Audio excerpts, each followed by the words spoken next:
Pemirsa, pagi ini kami akan hadirkan untuk Anda ulasan dalam segmen komunitas. Ada sebuah komunitas urban farming yang ada di gang sempit di wilayah Bogor, Jawa Barat, dan di balik padatnya permukiman di kota Bogor, tepatnya di wilayah Warung Bandrek, Kelurahan Gondongan, tumbuh semangat hijau yang tak pernah surut. Ya, ini sejak 2019 lalu warga setempat memanfaatkan lahan yang terbatas, bahkan gang-gang sempit pemirsa di antara rumah untuk kegiatan urban farming.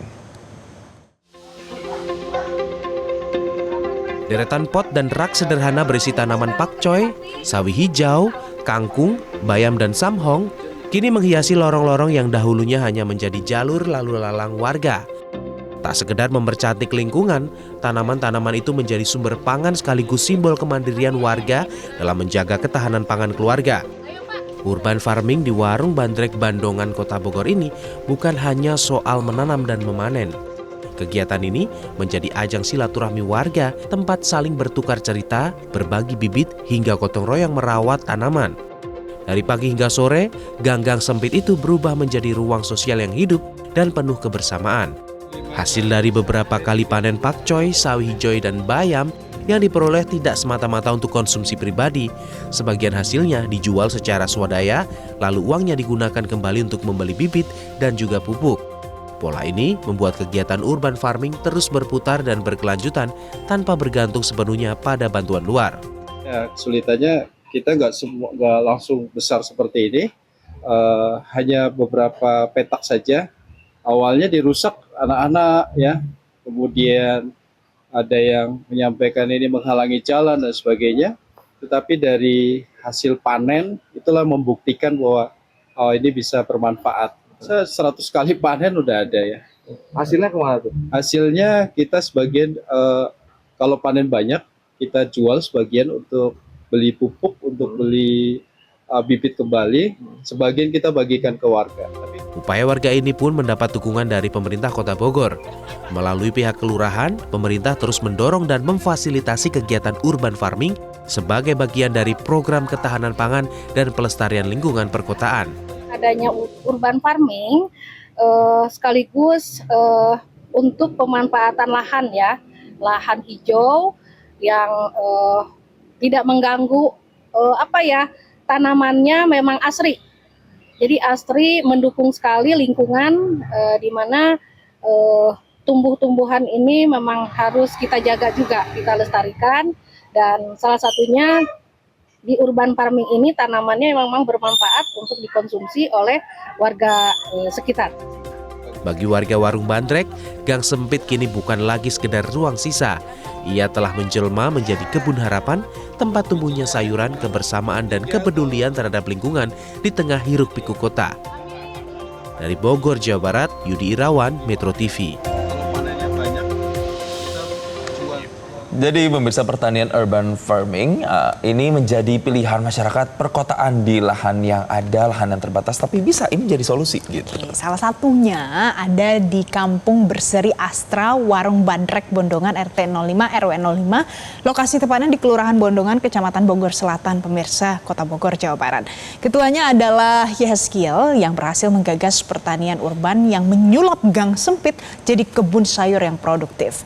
Jenis sayuran di sana beragam, pemirsa, mulai dari sawi sendok atau pakcoy, ada bayam, ada selada juga, dan kita akan tanyakan langsung karena sudah tersambung bersama kami melalui Zoom. Ada Bapak Yeskil, penggerak urban farming dari Bogor, Jawa Barat. Pak Yes, selamat pagi. Selamat pagi Mbak, Mas. Selamat pagi. Nah Pak Yeskil, jadi ini apa dulu yang membuat akhirnya terciptalah urban farming di dalam gang sempit? Motivasinya apa? Baik, terima kasih untuk kesempatannya. Yang pertama, terciptanya urban farming ini adalah dari COVID, ya, dari COVID, masa COVID waktu 2019 akhir, dan di pemerintahan Kota Bogor ada program untuk ketahanan pangan, jadi lumbung pangan. Maka dari itu kami saya mencoba untuk mengelola gang sempit ini. Kami belajar terinspirasi juga dari beberapa gang-gang di Kota Bogor yang sudah mulai terlebih dahulu untuk membuat urban farming. Begitu Mbak. Ya, jadi ini basicnya apa nih Pak Yeskiel? Komunitas, swadaya masyarakat, atau ini ada keuntungan profit juga, artinya ada dijual juga hasil urban farmingnya, atau seperti apa Pak?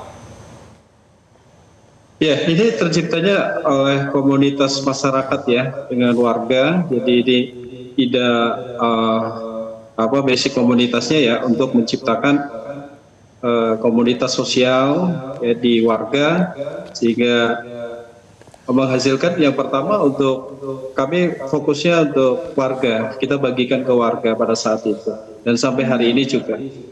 Oke, jadi dibagikan untuk warga di sana. Tapi Pak Yes, ini backgroundnya Pak Yeskiel sendiri bagaimana? Apakah memang fokus di bagian pertanian, kemudian atau ada yang memberikan edukasi supaya bisa melakukan tanam-menanam seperti ini? Baik, background saya bukan di pertanian, tapi saya di rohaniawan di gereja sebagai pendeta. Kami mencoba melihat bagaimana kita bisa mengajak masyarakat untuk membangun komunitas ini, begitu, Pak. Oke, Pak Yeskiel, jadi kalau tadi Valen bilang kan ada pakcoy, ada apa lagi tadi? Ada bayam selada. ya? Banyak ya. Nah, jadi selain yang tadi, ada apa lagi yang kemudian dibudidayakan di urban farming dan juga dibagikan di sana? Kami ada pakcoy, ada bayam, ada kangkung, ada sawi, jenisnya jenis samhong ya. Jadi sawi ini tuh tumbuh besar, ya, jenis samhong. Kemudian kami pernah mencoba untuk ternak lele, tapi karena lokasi yang di dekat sungai jadi kurang berhasil. Tapi saat ini terintegrasi dengan TPS 3R. Di TPS 3R itulah kami ada ternak lele juga.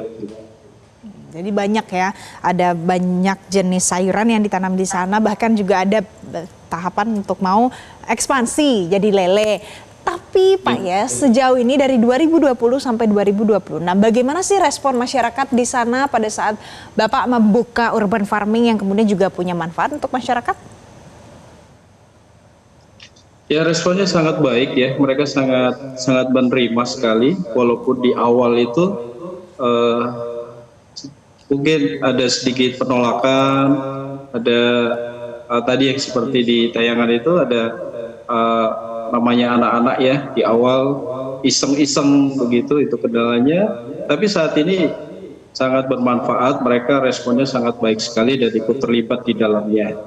Serta dari respon bukan hanya masyarakat saja, tapi dari desa, dari RT dan RW tempat-tempat lain juga bisa mengikuti edukasi di tempat ini. Oke, Pak Yes, dengar-dengar informasinya juga urban farming ini dijadikan lokasi penelitian oleh mahasiswa begitu ya.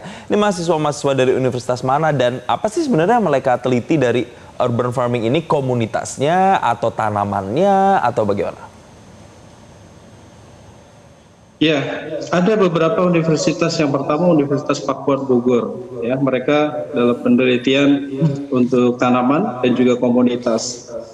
Serta Universitas Negeri Jakarta (UNJ), ada salah satu mahasiswa untuk penelitian urban farming dijadikan skripsi, ya, penelitian untuk skripsi.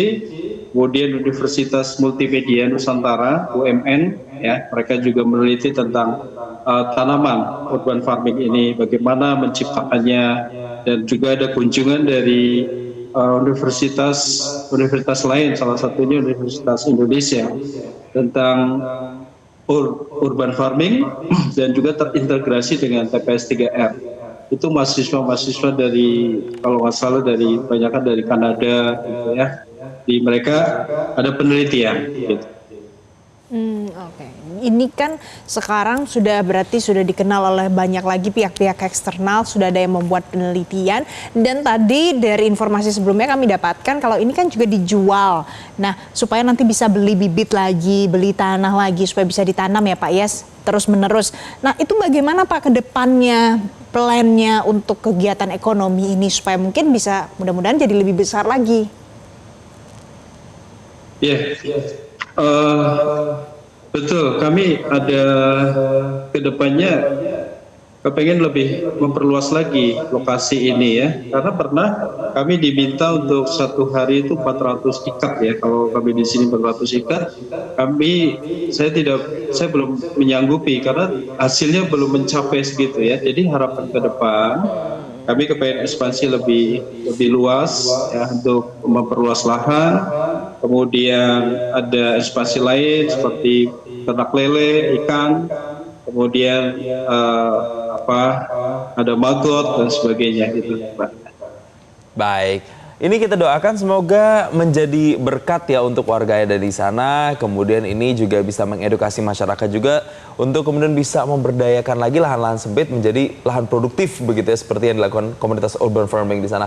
Terima kasih Pak Iyas dari Bogor, Jawa Barat, dan selamat kembali melanjutkan aktivitas. Terima kasih Pak Iyas. Nanti usai jeda, pemirsa kami masih akan kembali untuk Anda, jadi tetaplah bersama kami.